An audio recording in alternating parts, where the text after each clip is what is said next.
Dai, dia come si fa le pizze. Dai, spiega come si fa le pizze. Prima si prende la farina. Guardami però. Prima si prende l'impasto, dopo si prende la farina, mettete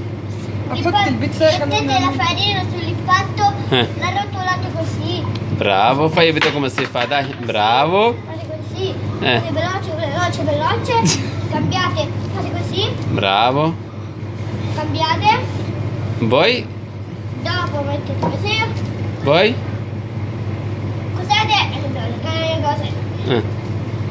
Dai, balla così ti capiscono. Dopo mettete un pochino di farina qui. Un pochino. Bravo, poi? Guarda qua. Perché io ho una pizzeria e mio padre. Io sono piccolino. Ma quanto tempo tuo padre fa le pizze?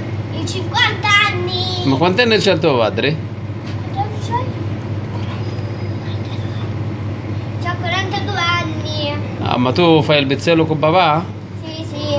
Ah, che pizza fai? Dopo fate così. Dopo fate così. Che pizza fai? Faccio la margherita come tutti sanno. Bravo, saluta a tutti. Ciao ciao.